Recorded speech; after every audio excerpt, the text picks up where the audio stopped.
Brought to you by Palvi Agrico.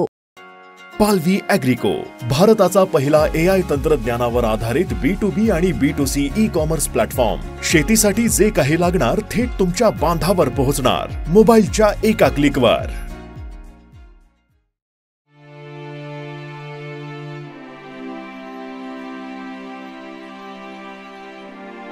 काय सगळं डाळी दुळी पाक गेली, सगळं काय सुद्धा राहिलं नाही.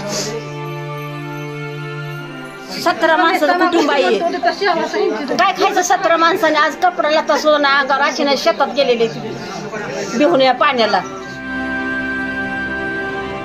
पाणी आलं काय सांगितलं नाही. सतर्क राहावं. हा कसं राहायचं सतर्क? एकाकी पाणी आलं या माणसांनी काहीच नाही मिळाली.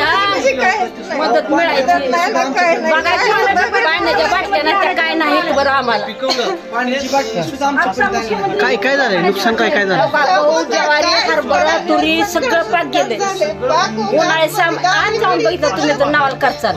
हे अश्रू आहेत पूरग्रस्त महिलांचे.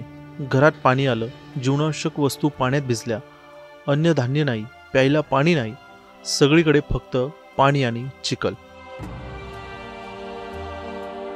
माढा तालुक्यातील पूरग्रस्त नागरिकांचे हाल अजूनही कमी झालेले नाहीत. मुख्यमंत्री देवेंद्र फडणवीस यांनी दौरा करून परिस्थितीचा आढावा घेतला, मात्र स्थानिक नागरिकांनी त्यावर नकारात्मक प्रतिक्रिया व्यक्त केल्यात. काय सगळं डाळी दुळी पाक गेली, सगळं काय सुद्धा राहिलं नाही. आतमध्ये जाऊ तिकडं. 7 एकर 3 जाणती आहेत माणसं. 17 माणसाचं कुटुंब आहे. काय खायचं 17 माणसाने? आज कपड्याला तसं ना अंगावर शेतात गेलेले बिहून या पाण्याला. काय अगोदर प्रशासनानं सांगितलं नाही? कुठल्या एखादी पाणी आलं काय सांगितलं नाही. सतर्क राहावं. हा कसं राहायचं सतर्क? एकाकी पाणी आलं या माणसांनी. एवढं पाणी येणार होतं माहितच नाही. मग ह्या 2 दिवसात परत मदत ती काय मिळली नाही का? काहीच नाही मिळाली. मदत मिळायची बघायची. पाण्याच्या बाटल्या नाही काय नाही बरं आम्हाला. काय काय झालंय नुकसान? काय काय झालं? गहू, ज्वारी, हरभरा, तुरी सगळं पाक गेले. उन्हाळ्यात आज जाऊन बघितलं तुम्ही तर नावाला करचाल.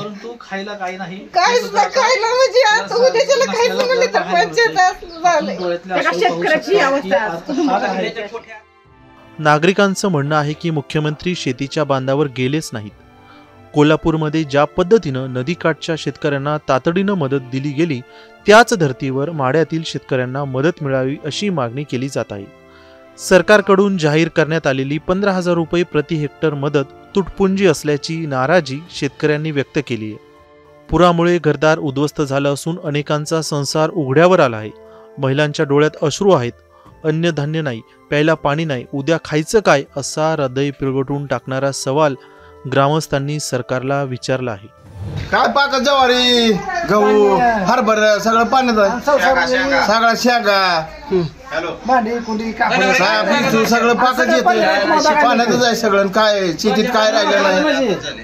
काय बोलावं? मुख्यमंत्री आता येऊन गेले, आश्वासन दिलं.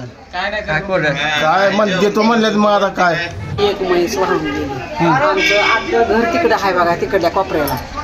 घर अख्खं पाण्यात आहे. सलापूर दिसतं असं पाणी. आता ओसरायला लागले मला, मी तसं बनत नाही. आणि आमचं खायचं पिझ्झा आम्ही अंगाच्या कपड्याचं घालतो. पाक, गहू, ज्वारी, कपडे, भांडी, कुंडी, दिवाण, फ्रीज भिजले आमचं. कोण आलं नाही इथं विचारायला? पुष्कळ कोण आलं तिथंच वाटेला अडवून त्या फडणवीसला सांगितलं बघा मॅडम मिळेल सगळं म्हणलं. गेलं पुढे निघून.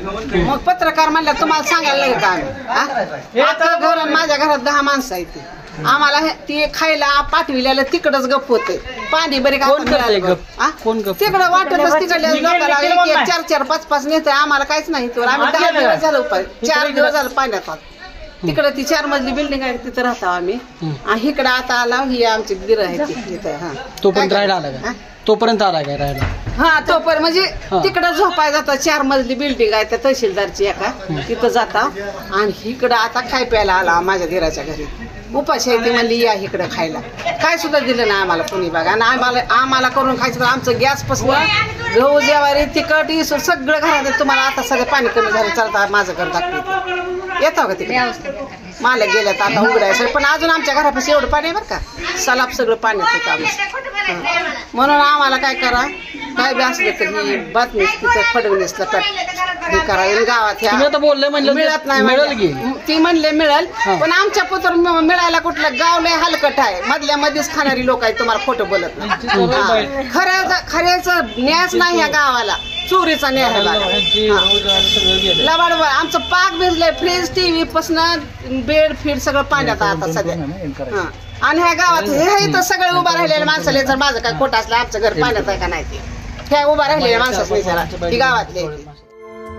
स्थानिकांचा आरोप आहे की मुख्यमंत्री आल्यानंतरच काही मदत कार्य व रस्त्यांची दुरुस्ती सुरू झाली. पूर परिस्थितीला प्रशासनाच्या हलगर्जीपणाच जबाबदार असल्याचाही आरोप नागरिकांनी केला आहे. आता पंचनामे कधी होणार, सरकार किती मदत करणार, गावकऱ्यांच्या मागण्यांचा सरकार विचार करणार का, हे येणाऱ्या काळातच समोर येईल. मुंबई तकसाठी नितीन शिंदे, म्हाडा, सोलापूर.